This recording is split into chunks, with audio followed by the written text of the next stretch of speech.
to hear a revolution in talk radio, Liberty Talk Radio, where the critical thinking will defrag your mind of propaganda-ridden viruses induced by mass media news programming. No BS here, just the facts. And now we present to you America's quintessential iconoclastic anomaly. Wow. In talk radio, your host, Joe Cristiano. Welcome, everyone, to Liberty Talk Radio, America's libertarian voice, broadcasting from our studio in Tulsa, Oklahoma, to around the world. I'm your host, Joe Cristiano, and this is your antidote to popular talk radio. This broadcast is being brought to you live on Monday morning, January 19th, 2015. It's now about 8:01 a.m. Central in what was once known as the good old USA. Folks, it's time for us to take back control of our government now before this bureaucratic, oversized, and self-serving federal government starves us of our property, our freedom, our rights, and our liberty. But to do this, we must shed conventional thinking regarding our political structure. We need to be revolutionaries in thought, dissidents in action. Only after we recognize what our government is doing to our freedom and our Constitution will we start taking it back. And this program is just about that. During our live broadcast, we invite you to call 646-652-4620. That's 646-652-4620. Our toll-free number is 888-773-4496. I ask that you interrupt me with questions, comments, especially if you disagree.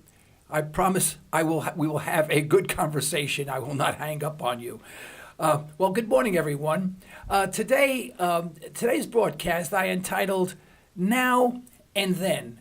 The reason why I did that is I wanted to take a trip down memory lane. And the reason for that, or the impetus for that, was I received an email a couple of weeks ago.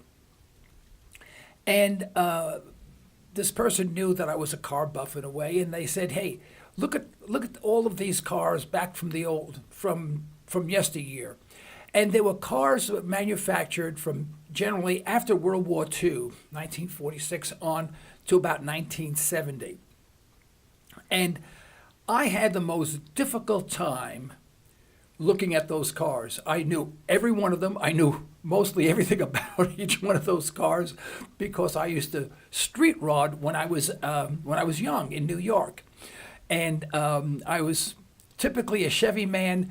And in fact, I worked on the very first. We rebuilt the very first Chevy Hemi, which was a 241 cubic inch Red Ram, my all-time favorite engine. Anyway, and in New York at the time, unlike today, we would look for red lights. I know this sounds kind of strange. People are always trying to skip the red lights or, time themselves so they don't have to stop at a red light. Red lights were our business because when we stopped at a red light, we had a chance of someone pulling up next to us, and there was a possibility they also had a car that was kind of hot, and we'd have a drag race. And we would do this all night long. I mean, we would cruise the area. And everyone knew on a Friday night, for example, people were cruising the area. There weren't too many cars out, except for those people who were looking to drag race. And we were called at that time liars and cheaters. And we were liars and cheaters because whatever we were driving was never really what the car was. For example, I had straight pipes that I pulled a string and the cable, and pipes would open to the side, flames would come flying out. Well, of course, you didn't show that. It went through the muffler, sounded like a little old lady, it looked like a little old lady's car. But when that light turned green, all heck broke loose. Anyway, that was then. And now that I live in Tulsa, I never see that. I never see any drag racing or anything. And I sort of miss those days. And it made me reminisce to the point where I started thinking about not only the way we lived back then, but our economy today and how things have changed. I remember my friend Frenchie bought a Cadillac Roadmaster. And I don't think it was more than 12 years old. It wasn't in bad shape. It had a little rust on the bottom. It was that old dark Cadillac green. It was, I think, 12 years old. Right? But it was a straight 8 engine. But what was strange about it is that he only paid $100 for it, and it ran beautifully. Now, Frenchie was kind of a crazy guy. He was so girl crazy. I mean, he would see a pretty girl, he'd go blind. I mean, the guy didn't know what he was doing. He was actually in a parking spot, and he was sitting in his car, and this really hot young girl passed by, and he wanted to impress on her, so he floored his roadmaster. Unfortunately, he was still in the parking spot, and he creamed his car. And that's a true story, believe it or not. Anyway, I don't want to go there. This is not a comedy hour. But it was so interesting that my generation today, I mean, the people who are my age today, really lived through the very, very best times of America. This was after World War II. We were the industrial powerhouse because we were the only industrial nation that wasn't bombed to smithereens. We were the only ones that had any manufacturing capacity. And of course, we took advantage of that. I remember back in the 50s, there used to be a term that you never hear today, never. And that's planned obsolescence. In other words, we built something that would last about 1 year. I mean, it would be a good product, heavy duty. You know, everything was heavy duty. You know, you bought something and it weighed 25 pounds. You know, and no matter what it was, could be a kitchen gadget. It was 25 pounds. But if it was electric, it would only last about 1 year. After 1 year, it would naturally die. And they planned that in the product because there was no competition around the world. And the manufacturer said, hey, we build this well, it'll last forever. And many items did last forever. So they planned this obsolescence so you'd have to come back and buy some more. That was the bad part about the 50s, actually. You know, until the Japanese and foreign entities started to revive their manufacturing, that manufacturing started coming to the United States, and they started making better items and more quality items than we had here. And then all of a sudden we had to change that. But where I want to go with this is that during that time, I went to college. I went to a very, very good college, and I think the total cost of the college, now my father actually picked up the bill for it. Let me be, I'm a spoiled kid, all right? My father actually paid for my college.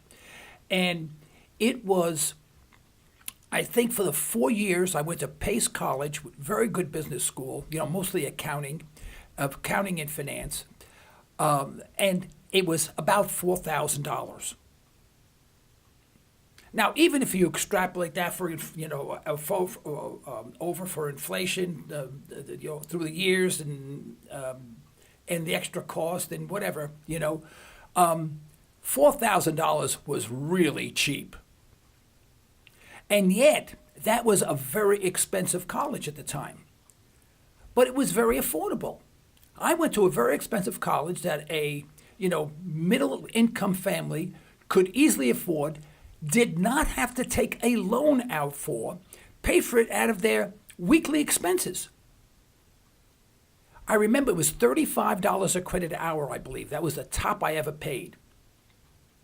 And there were 15 credit hours. Do the arithmetic, it comes about $4,000. Anyway, and I was, and quite frankly, I wasn't even grateful. I was not I was not the type of kid that said, "Oh, geez, my father sacrificed." I just expected him to do it. I was a spoiled kid. I was a rotten kid. I tell you, when I was young, but my father did sacrifice, and he was a wonderful person, and I never appreciated him enough. But we had a very, very good family, and we looked out for one another. We were very, very close knit, you know. And I would have done anything for my father. Although I gave him a hard time about everything because he was Italian, he hardly spoke. Broken English was giving him the benefit of the doubt. Most people didn't understand him, although he was here for years. But he came over here, for example, talking about the then. He came over here with no money whatsoever, borrowed $14 from his future mother-in-law. She never made him forget it. He started his own business. My father eventually had a glove contracting company. Gloves. This is ladies' gloves. Ladies don't wear gloves anymore. You know, this is the time whenever a woman went out, she wore white gloves. Always. That was the way you dressed. And Then they came into different colors, and he was a subcontractor for a major manufacturer here in New York. And at one time, he had 200 people working for him. Now, here's a guy who hardly spoke English. I mean, he spoke English, but good luck understanding him. And he survived. He survived through very, very bad times. As a result, he sent me to college. College wasn't that expensive. And at that time, if you had a college education, there was enough industry in the United States. There were a plethora of big companies looking for students with an education to do certain jobs in administration, in finance, accounting, along those lines. And so I was able to find a job. Now, my first job, now you're not going to believe this, and when I say it, I don't believe it. My first job was with AMC Corporation, and that was a private branding for all the big stores like Bloomingdale, Federated Stores, all the big ones. Right? I was the sales and sales promotion advertising coordinator. Fabulous job. It just absolutely fabulous job. And I got paid gross $362.50 a month. Best job I ever had, by the way. But it wasn't much. It wasn't. I didn't live high in the hog, but I was actually able to eke out a living. And this is in New York City. Now, folks, let me tell you something. I remember the rent was like $175 a month. And that was a lot at the time. And this was a pretty good place, by the way. No, $125 a month, and it was a new two-story, two-family house. In fact, I lived on the same street as Gerald Celente did. You know, the Transfortcaster, he talks about Hone Avenue. I lived on Hone Avenue for a couple of years. Anyway, but that was then. Now, I had no debt. The way I was brought up was that you worked, and the money that you had left over, you didn't spend, you saved. And I recall vividly having a job at this one company, finance company, where I religiously put $5 a week in a savings account. Now, that was quite a trick because you had to really scrape and sort of budget yourself to make sure that you had this $5 a week to put into savings. And I received something like 5 or 6% interest, and I thought I was the wealthiest person in the world. And I recall after the longest time I had like $200 in it. You know, it took forever, you know. And yet that was $200. But the $200 that I had was really $200 of dollars based on a gold standard. Think about that. Those dollars were convertible to gold. Now, I couldn't go to the government at the time because Nixon, well, I could have. At that time, I could have converted that money to gold. Just think of that. I mean, just think of the whole paradigm shift that we've been through. Now, I got married. The woman I married had a good job. She's a brilliant girl. You know, unfortunately, she left me after 22 years of marriage, and that went to hell in a handbasket, unfortunately, and it killed me. But she was brilliant, absolutely brilliant. She had a job with IBM. And even then, I mean, she got paid well, but compared to today, it's nothing, you know. And we were able to buy a house and have children, and we never had any debt. We had never had any loans outstanding. Raised 3 kids. Never had a loan. Now, that seems almost surreal because today, what do? We go to college, come out of college with debt from $40,000 to $120,000, have difficulty finding any type of job that resembles, that is commensurate with the amount of money that we spent going to college. We probably will never make that money back that we put into college from our job because it doesn't pay that well. You know, we marry someone who may be in the same position that you're in. Together, you may get married with credit card debt. Before you get married, you both have credit card debt and college debt if you went to college. If which is not particularly the right thing to do for everyone. And so people get married and they walk in the day one with a couple $100,000 worth of debt. And most of them have absolutely no idea how they can ever get out of this debt. Just think about that. Just think about this big paradigm shift. People ask me, Joe, you study finance, you're an investor in the whole, where do you see things going? I said, well, just look at your past. I mean, can you do the things that I did? Now, during this time when I was working, here's the interesting part. When I was working, I had a pension being built up, and I had a 401k plan in every company I worked for, and I always put the maximum in. The secret is you save. Here's a secret. Here's a secret formula for everyone who wants to be rich. Everyone that I know who is wealthy subscribed to this proposition. Save first, eat second. It sounds crazy, doesn't it? What most people do is they buy everything that they feel that they need or want, and then if they have something left over, they put it away. And rarely is there anything left over. Well, I was brought up in a world where you very, very first, you saved. And then if you had enough money left over, you ate. My grandfather taught me that. Because back then, even back at the turn of the 19th century, to have food on the table on a regular basis was a luxury.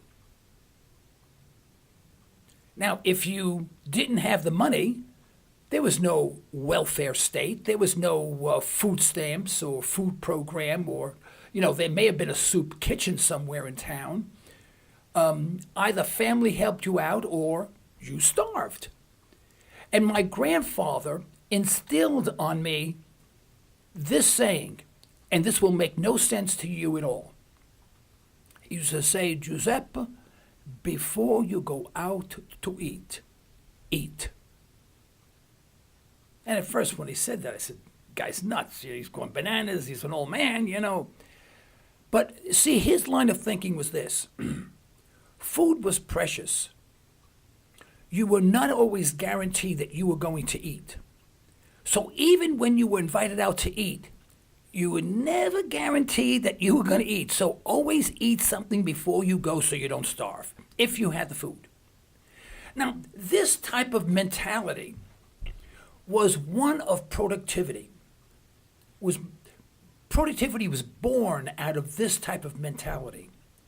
Because people were always looking, not for ways to spend money, but people were looking for ways to produce something, to make money. Because if they didn't produce, they didn't eat. It was a much harsher environment. It was much more difficult. It wasn't as easy. You didn't have the plethora of products. It was a much simpler time. When it was necessary for families to coalesce for survival. Not because there was invading armies or monsters or animals or anything like that, but just your everyday survival, eating. And an outgrowth of that, people became very conscious of the money that they made, and they were very careful the way they spent. I turn on the television today, and it is incredibly difficult for me to turn on the TV when it first turns on and not get a commercial to buy something. It's buy. You always see this young person who's really, the guy around town, right? With all the girls turning their heads, looking at him, saying, oh man, he's the hottest thing since sliced bread. He gets in his Volvo or Porsche SUV and rides down the center of Manhattan, of which there's never any traffic, by the way. And he's the envy of everyone. I would say if you had to guess, the guy was in his early 20s. Now, is that realistic? Now, other than a few people who were born to very, very wealthy families, is your average Joe Blow, 23 years old, dressed with the latest style, going to the best restaurants in an expensive part of town, driving a $67,000 car, and smiling? No, you see, that's all an illusion. Because in reality, if you took that person, you'd find out this person, if he's living in New York, he's living not in an apartment, and I kid you not, folks. Listen, I lived in New York, I can tell you this. He's most likely renting a closet. I'm not using that as a euphemism. I mean a closet. People have apartments with big closets. They put a cot in it and they rent them out. That's where this guy's living. If he went to college, he may have a $55,000, $75,000 student loan, which he will never pay off. With luck, he will pay off before he dies. He has no spare money and probably busses tables or maybe works, if he's lucky, because everyone's looking to bus tables because there's good money in it. Most likely he's working in the soup kitchen or the kitchen of the restaurant, if he's lucky. Now, the picture that I just painted, is this the guy who's dressed with the latest clothing, going to an establishment, a restaurant, or a pub in the most expensive part of town where gals are dressed, in Gucci stuff, driving around in a $67,000 car? Did I just paint the right picture? No. You know I didn't. You know it's all a fantasy. Now, what I was trying to say before is that when I worked, I always saved money. When I had a 401k plan, I always saved money. I was probably in the last generation where people had this sense of saving first, eating second. Now, I was never rich. I never had a job where I made lots of money. Never. I just made sort of like an average salary, a middle income salary at the time. $30,000, $40,000 and stuff like that. Even when I retired, my salary was still an average salary. But when I retired from every one of the companies that I worked for, I always kept the 401k plan and said, keep it, all the dividends reinvested. As a result, today, I'll bet I'm not wealthy, but believe me, don't think I'm wealthy walking around with money. I ride around in a 1996 Subaru with over 283,000 miles on it. Great shape. I can't get rid of it. It just runs beautifully. I love Subarus. I love the car. It just fits me perfectly.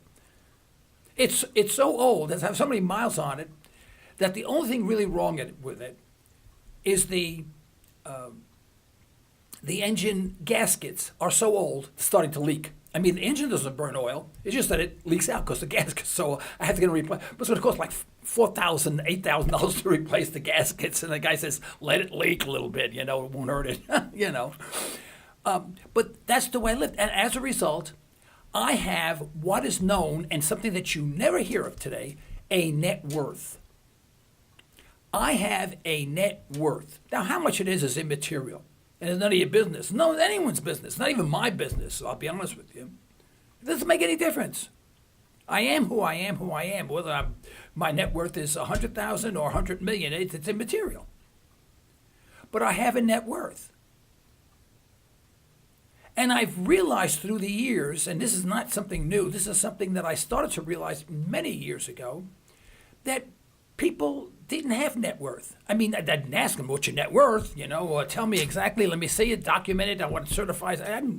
But when they speak, you conclude that they may be in their 40s and 50s and they haven't even started saving yet. And yet I started saving when I was very young. My very first job, the first thing I did was save money when I was a teenager. Let me give you another example. One thing that we did religiously for Christmas time is that everyone in my family was encouraged, mandated, I should say, to have a Christmas club. Now, you never hear that again. The Christmas club, what do you mean a Christmas club? You guys get together and celebrate Christmas? No. A Christmas club was a savings plan promoted by the banks. And they gave you a coupon book with 12 coupons. And every month you went to the bank and you put in a certain amount. You bought $10 coupons or whatever. I bought $10. And every month I put $10 away, and then you got interest on your money. It was like a forced savings account. Now, come December 15th, I would go to the bank and withdraw $120 plus interest. Now, so let's say I had $125. That was more than enough to buy all my Christmas presents. The day after Christmas, I had no debts. You see, you save first, you eat second. Now, the couple of days after Christmas, what do you think I did?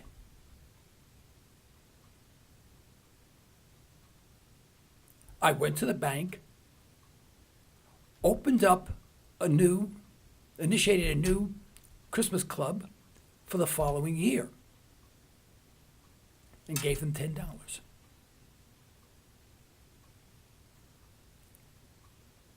Folks, I have a net worth. Most people my age have net worths. People today, younger people today, have negative net worths. Andy Sutton will be, hopefully our guest this Thursday, if he can make it. Hopefully he can make it this Thursday. Andy Sutton is a brilliant guy. He's my very favorite guest on this program. He's a financial advisor, Commonwealth of Pennsylvania. He's an economist. And he dropped out. He said the system today is so manipulated, so rotten, so convoluted, I cannot, with good conscience, advise my clients on where to put their money because it's so manipulated. And he actually closed down his business because of that. He did it because he had a conscience and he had character and he understood what was going on. Now, I remember back, I'm going back 50 years. I remember I bought my first stock, it was AT&T. Bought 10 shares of AT&T. At that time, you bought 10 shares of stock, it was 10 days. Today, you don't know what you are buying. Now, do I have stocks in my portfolio? Yes, I have plenty of stocks in my portfolio. And I have had for umpteen years, for decades. And I'm not suggesting that you should not invest in stocks at all. I'm just saying that the world has changed, that when you buy a stock today, you are taking on certain risks because of the manipulations of the market that you didn't have to take back then. So this program is about now and then. Then it was a much more simple world, one in which it valued savings, one in which it valued productivity. You turn on the TV, I was saying this, and I'm not sure if I ever finished this comment. What did you see? What do you see on TV? You see nothing but buy. Buy this, buy that, buy this. It seems like about half the time, if you're watching a half-hour program, at least 10 minutes, maybe 15 minutes, it just seems that way, at least, are just commercials. And in none of the commercials is anyone ever working or producing anything. Everyone's always spending, they're smiling, they're dressed to kill, they're good looking, they've got everything in the world, but they don't work. That's the today.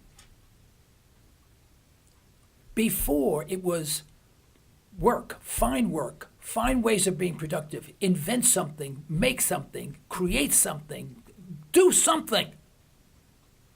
And when you do get remuneration for that, you do get paid for that, save the money first, eat second. Now, does that sound about our world today? Now, we're going to talk a little bit about the future, but first, let us take a break. Please don't go away. The most important part of the program is yet to come. You're listening to Liberty Talk Radio. Political talk derived from a historical perspective. Not always palatable, but good food for thought. Pure libertarian talk with host Joe Cristiano. LibertyTalkRadio.com.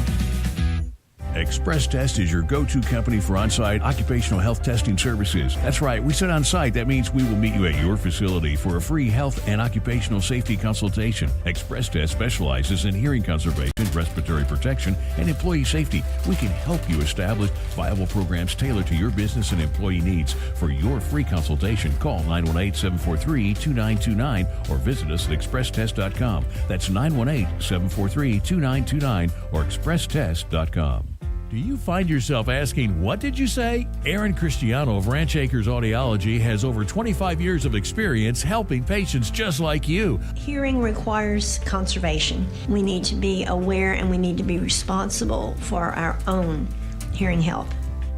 Understand more with a little help from Ranch Acres Audiology. Call 918-749-7711. That's 918-749-7711 to learn more. We'd like to thank attorney Constance Squires for her support of Liberty Talk Radio. If you want a comprehensive way to affordably avoid legal issues, call Constance Squires. For a free consultation, call 918-254-9283 or go online at isthyWillDone.com. This isn't your typical talk radio show. This is Liberty Talk Radio. Folks, this is Joe Cristiano. We invite you to call 646-652-4620. That's 646-652-4620 or 888-773-4496 with any questions or comments you have, especially if you disagree. We'll have a great conversation. I'd like to look at I was born in Harlem, and it wasn't a bad place. There was a lot of productivity in Harlem because when they built the apartment buildings, the first floor was always a store or a factory, and we lived above a factory. In fact, around the corner on 124th Street and First Avenue, there was a metal fabricating company, big one, underneath brownstones. In other words, there was always productivity goes on. People were always working. People always were looking for work. When I was a kid, I had a shoe shine box. I went to the park. I shined shoes in the park. And it just seemed that kids don't do that today. They learn to download apps, and they think they're smarter than everybody else. But if the internet goes down or there's a disruption in the transmission or whatever, they're totally lost. Can't do anything. Now and then. That's now and then. And what really bothers me about the now versus the then is that when you were paid back then, prior to 1971, you were paid with money that had intrinsic value, was backed by gold, or was convertible to gold. I mean, what if today your employer said, hey, Bob, I'm sorry, I can't pay you in currency, but I will pay you your equivalency, the equivalency in gold. Would you argue with the person? He's like, hey, that's way, I love that, right? So if you earned that day, let's say you made $20 an hour and you worked 8 hours. That's 8 times 2 is $160. You would get a gold coin, let's say, worth $160. I don't know, it would be maybe 1/10 of an ounce or something. I'm sorry, I didn't do the conversion yet. Yeah, it would probably be 1/10 of an ounce, okay, of gold. Now, that had, in other words, that had value because it cost money to mine gold. I mean, it had intrinsic value. So for the value that you produce for the company in turn was paying you. Now, they didn't give you the gold. They gave you a piece of paper that was convertible to gold. Our dollars were convertible to gold. Upon presentation to the Treasury, the Treasury would in fact then pay you the equivalent amount in gold. So it was fair exchange.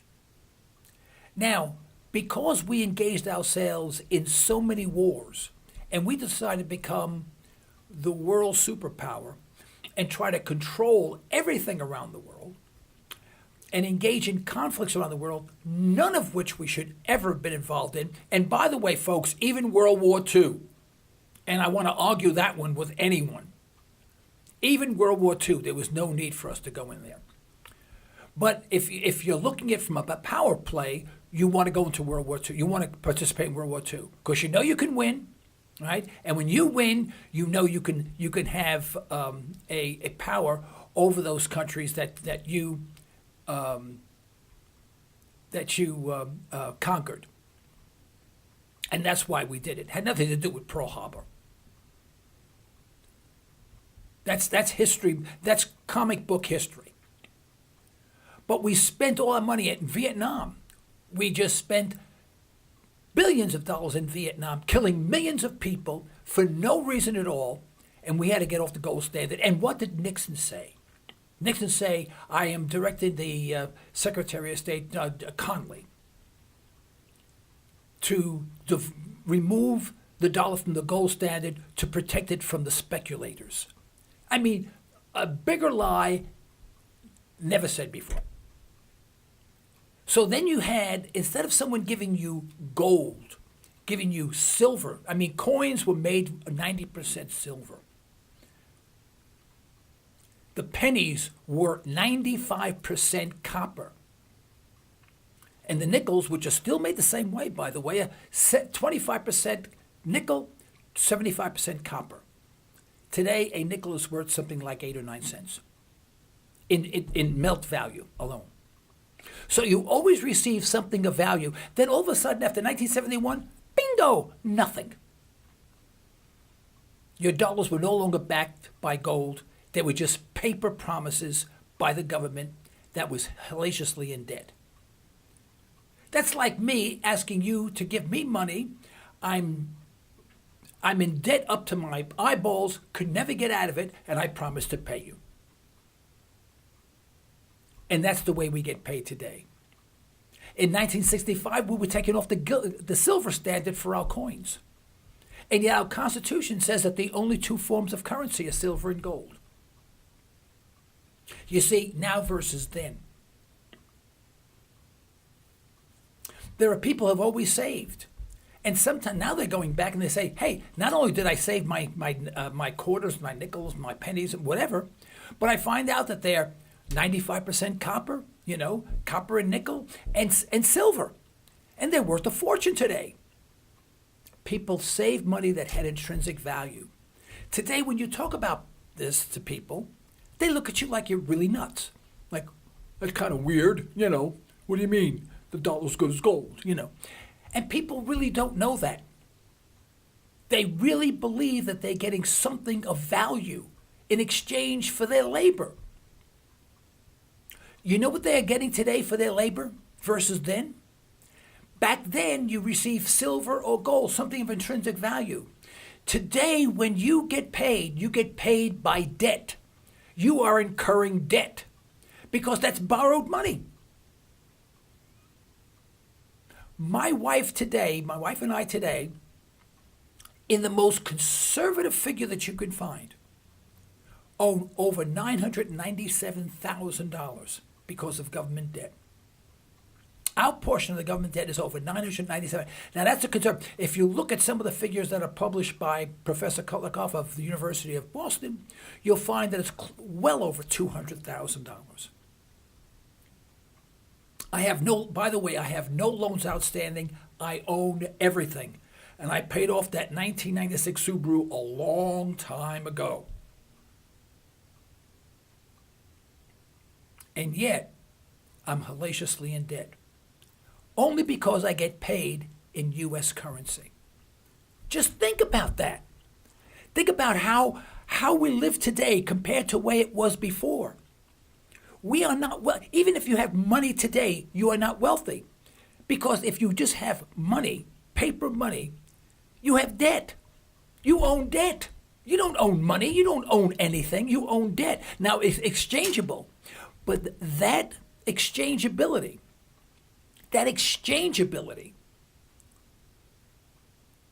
could disappear in a nanosecond. I mean, we can turn on the TV right now and find out that something happened down the road. Something happened somewhere in some derivatives market where everything crashed, and all of a sudden the dollar, poof, nothing. Worth nothing. Absolutely nothing. Which today it isn't. Not only not worth anything, it's a negative. Now versus then. Now versus then. Now, if I was a young person today, I would look at this. No, knowing what I know now, of course, a young person most likely wouldn't know this. I would say, how do I get out of this trap? Do I do what everyone else is doing? Go out there and buy a car? Well, when we bought a car back then, a car, let's say, was $2,200. That was an expensive car. And we would put down maybe $800, $1,000 on the car, have a $1,000 note for a maximum of 2 years. And so, it would be paid off. Now, most of us didn't buy new cars. We bought used cars. So instead of paying $2,200, we bought a car for $1,000 and paid cash. Today, I see these young fellas, and I speak to some of them. I said, geez, that's a nice truck.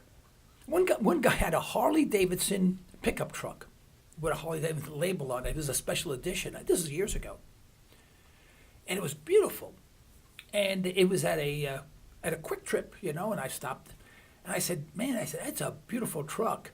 You know what his response was? He said, now, by the way, this was near 20 years ago, maybe 15 years ago. He says, well, it should be. He said, it cost me $57,000. Or $51,000 or something like that. My jaw hit the ground. I never heard of a pickup truck being over $50,000. Pickup trucks to me were $8,000. Pickup truck is a pickup truck. You're nothing special about it. $10,000. You bought yourself a pickup truck extraordinaire. And I stood there, and I looked at the truck and looked at the guy, and the guy was almost mean. And he walked into the store, and I just stood there. And I said, who in their right mind would spend $50,000 for a pickup truck? And it sounded like he couldn't afford it. And I'll bet $45,000 of that was being financed. And this guy was in debt up to his eyeballs.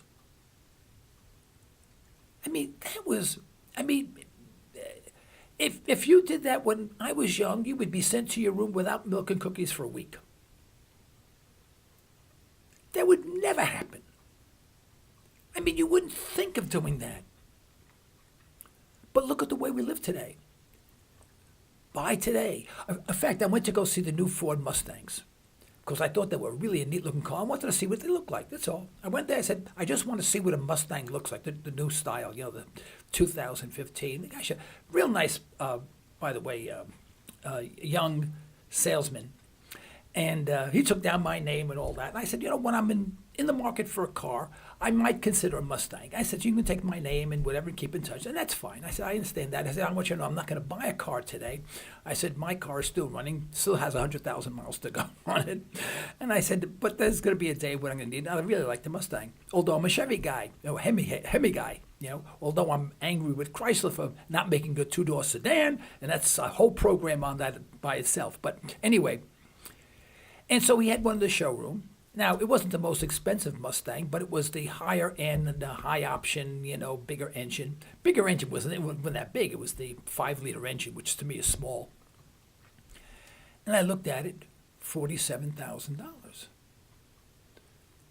$46,900 something dollars, whatever, $47,000. Now, just think of that.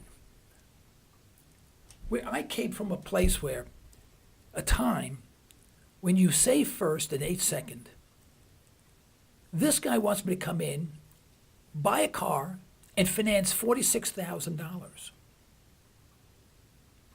Because he knows I don't have no one has $46,000 to buy a car. Very few people do. Very, very few people do. So when you do, you go into debt.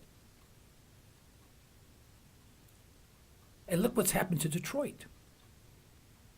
Detroit went that way, didn't it? You see, the way Detroit went is the way we individually are going. Detroit is the symbol of where the United States is going. It's symptomatic of what is going on. Well, I just looked at the car and the whole bit, and I left. And he said, well, you can buy an inexpensive one, stripped down, et cetera, for $26,000. I still looked at him like he's nuts, I said, okay, thank you very much, and I left. He was a real nice fellow. But, you get 0% financing, 0% down, 0 payments for 3 months, and 0 maintenance for the first 6 months or a year or something like that. All the zeros.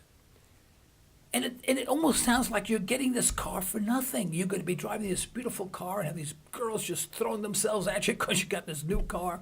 And what you have in your mind is the ads you see on television of the guy riding down, in Manhattan, in the middle of the day with no other cars on the road for some reason, and although it's always choked to death with traffic, whenever they have the ads, I guess they block off the streets and they have the car go down. It sounds like, everyone's driving around free, the only guy on the road. And when in fact, you're buying a car that you can't afford, and should you miss one payment, that 0% financing goes from 13, 14 to 24%. In other words, they own you for life for 6 years, and sometimes as much as 10 years. In other words, you are constantly mortgaging your life away. When I was young, since you save first and 8 second, there was no mortgage. When I was young, I was free because I didn't owe anyone anything. When I got paid in currency that had intrinsic value. That made me wealthy the harder I worked. I had no debt. The government didn't pay me in debt. And I was truly a free person. Not truly free, but I mean relatively free. Where today that paradigm shift is all changed. Now, I'm a believer that you don't push Mother Nature over the cliff. She gets angry. And when she gets angry, there are ways that Mother Nature has a way of getting back at you. And when she does, and she gets angry, there's no stopping her, and there's no getting out of it. And I think, in my way, my convoluted way of thinking, Mother Nature has had it up to here. When in the city of Detroit, the unions thought that they can make a hellacious amount of money for putting, the left front wheel on a car, with free health care and big pensions and retirement after a few years and all that, violated every rule that Mother Nature would ever develop. And what happened to Detroit? So goes Detroit, so goes the nation. Now our financial system is the same way. See, our financial system is no longer, there's a company, issues stock, you buy the stock, company does well, the stock goes up. Company does poorly, stock goes down, you take that risk.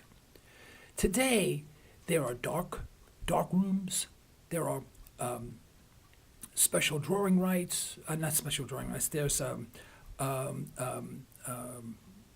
derivatives, there are naked shortings, which is mostly the market today, which means that you short a stock that you don't own, and when that collapses, there's going to be trillions, mega trillions of dollars that are going to be owed that no one's going to be able to pay, and the entire financial system around the world will collapse. That's what happened in 2008.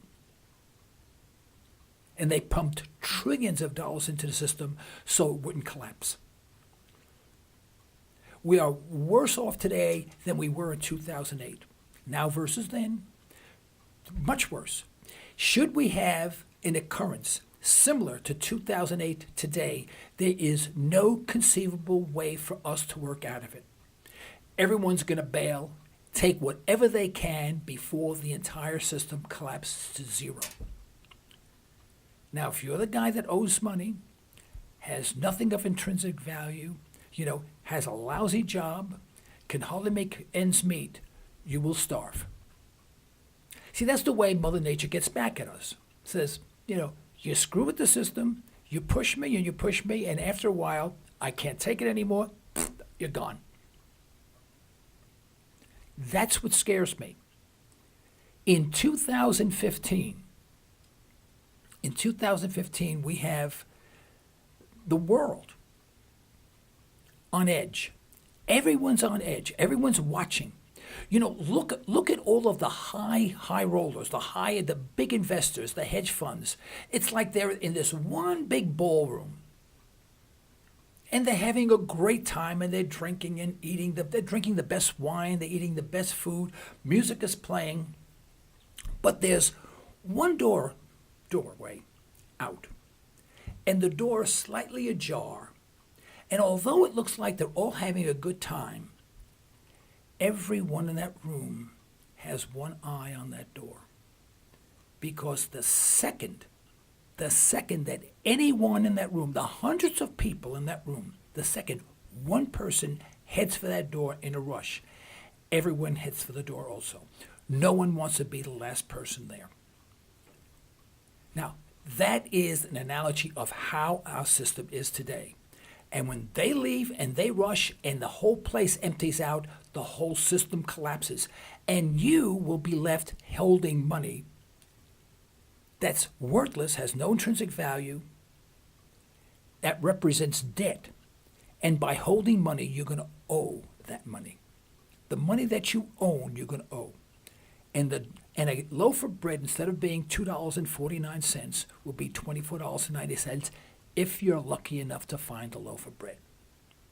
That's the way it goes. That's the natural order of things. This could not have happened back in 1900s because that's the way people lived. They lived on a day-to-day basis. They produced.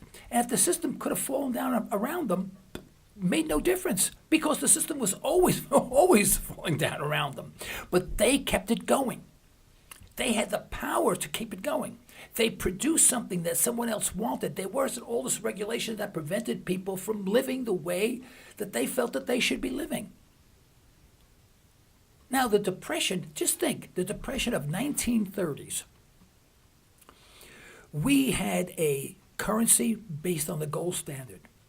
The dollars were actually convertible to gold. You can go to the Treasury Department, they would actually give you gold. Our coins were silver and copper and nickel. All coins that would have some intrinsic value, all metals that had some intrinsic value. We were a manufacturing powerhouse, and we suffered a depression.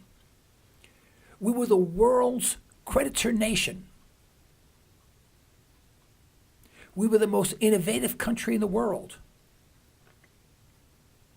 We defeated all the bad guys, so to speak, in World War I, which we should never have been involved in. That war was over when we got involved in it. Well over. And so was World War II, well over the day we got involved in it. And we were the bastion of freedom around the world. And yet, people were on soup lines. I mean, I want you to really think about that for a second. What if whatever occurred back then, in a similar fashion, it wouldn't be the same, but in a similar fashion, happened today?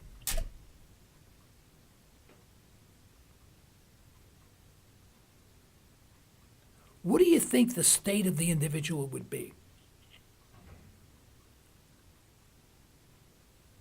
Back then, people stood on food lines. They said, well, we don't have food lines today. No, we have SNAP, the food stamps, SNAP cards. They call them SNAP, and I forgot what SNAP stands for. Supplemental Nutritional Assistance Program, I think it is. That's what it is. Food stamps. We have people on food lines every day. But today we hide that by giving them food cups, and then we just go into further debt, making your dollar worth less money every single second of every single day. So when we revert to 1939, and we will, it will be infinitely worse. What are you going to do when people have no money, no food, no hopes of generating anything because they're not productive? All they've learned to do is download apps and have fun and buy stuff on time. How are these people going? They can't produce. They don't know how to produce. They don't know how to say. They have no savings, and the savings they have are gone because the banks are going to be closed. But it won't make any difference because they have no savings anyway.